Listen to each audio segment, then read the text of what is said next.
Hey, my IBMOR brothers, back again. And in this video, I'm actually going to combine two stories that have been going around lately.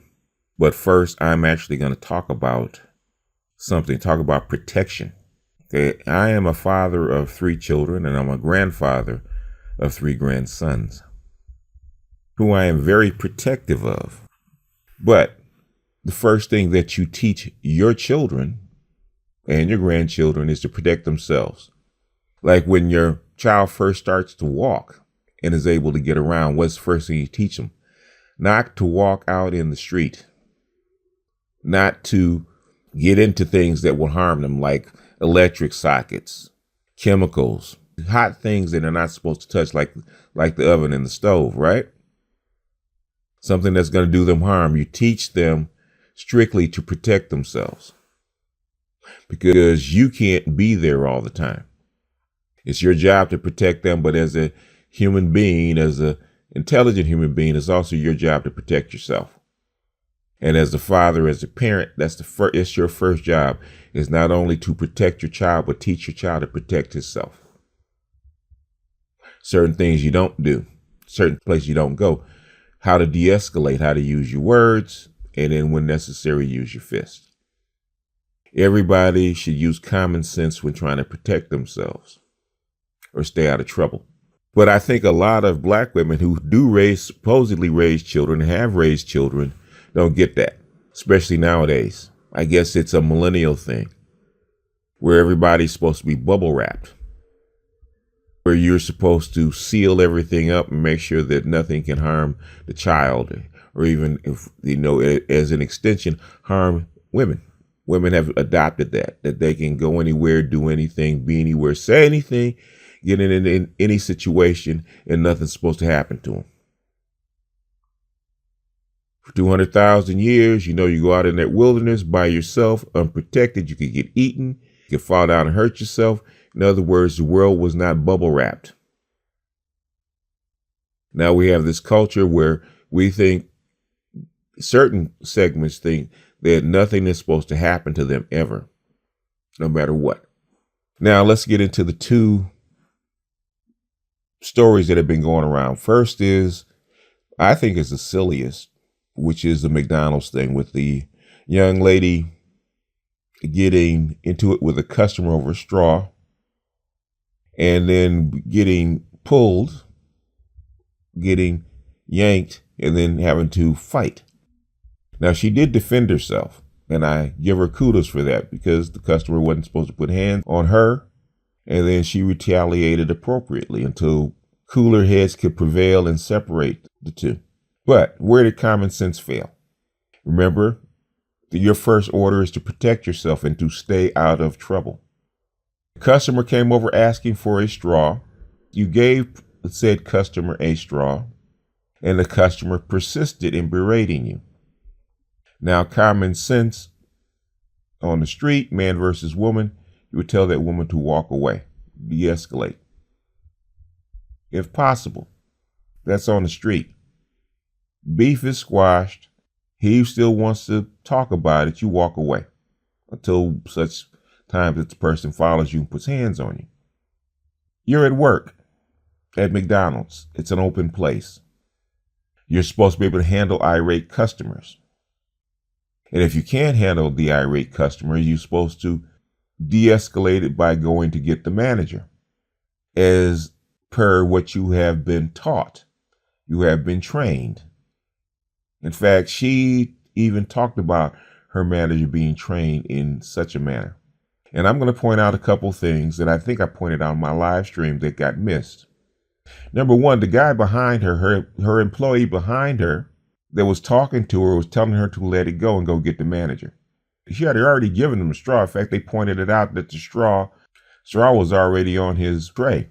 She had already given him the straw. There's nothing else to talk about.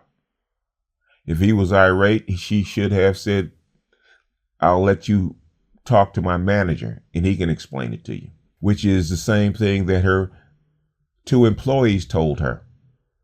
Don't bicker back and forth. He's irate. Let it go. Go get the manager. She did not. She didn't follow protocol.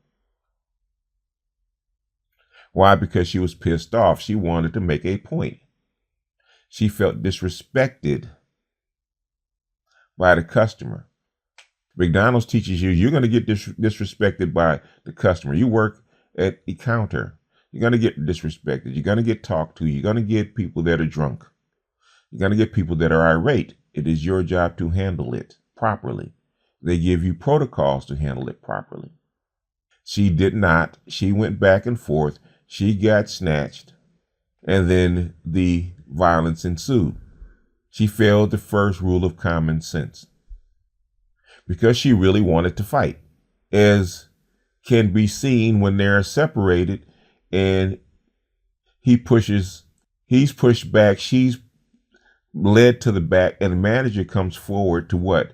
De-escalate the problem. Now, whether you like what the manager did or not, that's irrelevant. His job is to de-escalate the problem as per McDonald's protocol because that's where he works.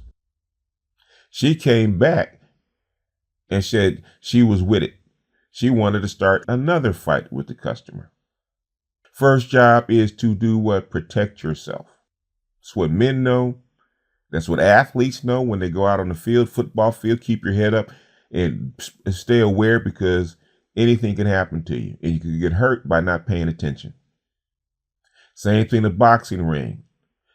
Do not wait for the referee to protect you. Protect yourself at all times.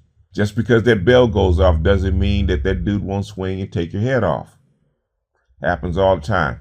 Just because a referee breaks you and says break clean doesn't mean that dude will not punch through the referee and you, hurt you. Protect yourself at all times. Police tell you that. The average response time of a police call is about 10 to 15 minutes. In that time, your whole body could be drained of blood. First order is to protect yourself at all times. Those black men were not men on the street. Those black men were employees of McDonald's. They were trying to follow protocol when she was not. When you're on the work floor, them black dudes don't get paid no more to be black dudes. They are not hired bodyguards for you. You're not sleeping with them. You're not blowing them in the back. You're not giving them pocket money. You're not taking care of their kids. You're not doing anything for them. They have no duty to protect you. You're another employee. You're another employee not following protocol. You're mouthing off with the customer instead of going to get the manager like you were told to do. Yet they're supposed to grab their capes and jump over and beat this dude's behind and get fired by McDonald's because that's what they say. You will get fired for doing that.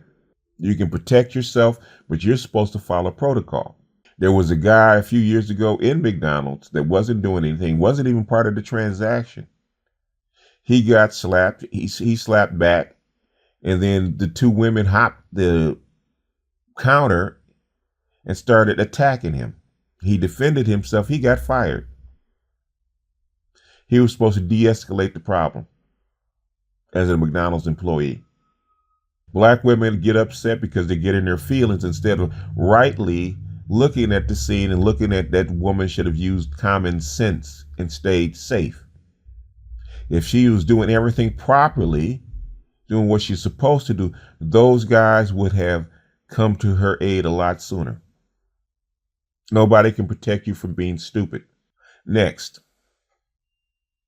the one we just saw recently was the gas station video where these dudes are surrounding this woman, these knuckleheads surrounding this woman, trying to sweat her.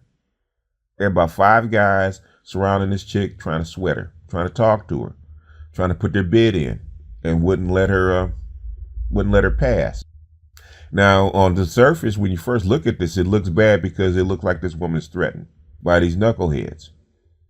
Now, eventually, she does go around and she does get her gas, and these dudes are constantly still won't leave her alone. They're still sweating her, which is bad behavior. It definitely is. I would never say that these guys that are actually doing this are actually exhibiting good behavior, but these are the hoods. These are the thugs. These are the hoods. These are the roughnecks that women say they want. Let's keep it a buck. This is hood behavior, And a lot of chicks say they want a roughneck, they want a thug, they want to do with swag. This is what you get when you promote that kind of stuff. So women, you need to be careful about what you say you want. Now, looking at this from the common sense point of view, where you protect yourself, where you stay out of trouble, where you stay out of the street. A baby wanders into the street where there's cars, a baby's liable to get hit by the car and injured. Because for a child, a street is not a play place. A street is not somewhere where you walk, especially unescorted.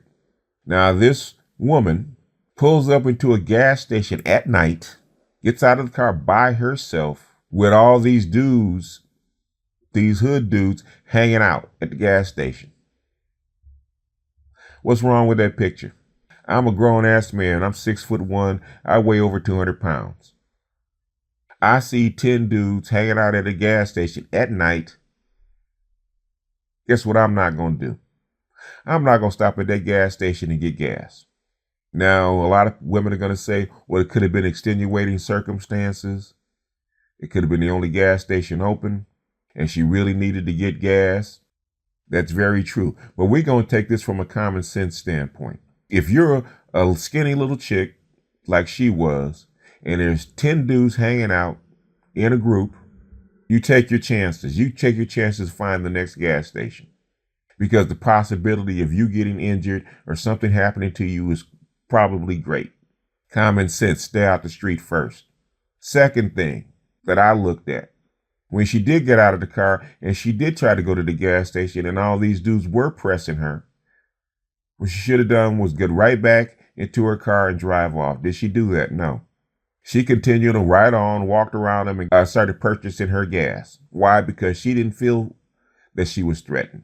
She felt safe. In fact, she was smiling the whole time. Why? Because these are her dudes.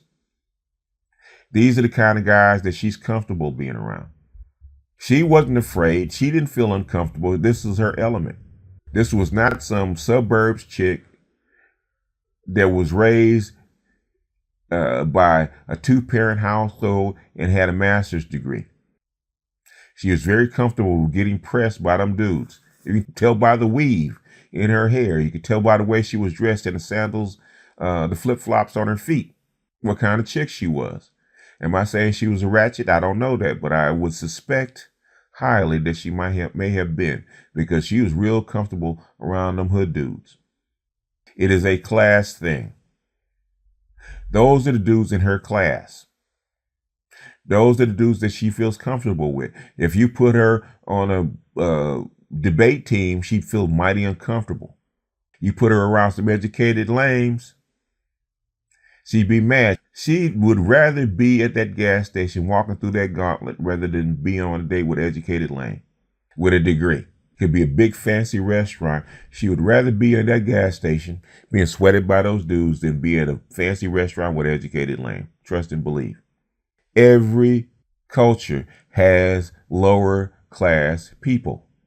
I don't see white people taking up for motorcycle gangs or being embarrassed because white folks that are low class drive motorcycles or are in a motorcycle gang that start fights, that fight their chicks, that live in mobile homes or trailer parks and stuff like that. White folks don't go say, I'm embarrassed to be black because, embarrassed to be white because these are white people too. No, those are lower class people. Same thing with that thing at the gas station. Those people are in their element. She was comfortable. She was fine. She looked for that because she got out of the car. She knew what was going to happen to her. She also knew that she was in no danger. But black women use this as protection or lack of protection. Or as this is typical of black people or black males. But then you get mad at Tommy Sotomayor when he shows pictures of black women fighting in restaurants, knocking over tables, fighting in nail shops. I don't see no black women that are ashamed to be black women when they see that. It is what it is. Those are ratchet chicks. That's what they do, and we're going to call it a day. If black people don't want this to go on, black people are going to have to get serious about changing the culture. I mean, serious about changing the culture. Everybody, not just black men, everybody. Somewhere along the line, common sense is going to have to come back into the black community. Because back when I grew up, all black folks, no matter how rich or poor they were, common sense was always valued.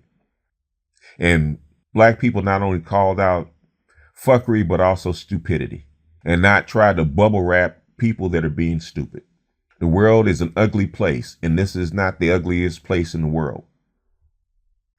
People live on the edge and live with real danger and real violence and real hardship. Know that the first job, your first job, is to protect yourself, because it ain't nobody's job to protect you. To assist you, yes. To protect you, no. And nobody can protect you from yourself. With that, I'm going to jump off here. This is BGS out, and I will see you guys on the next one.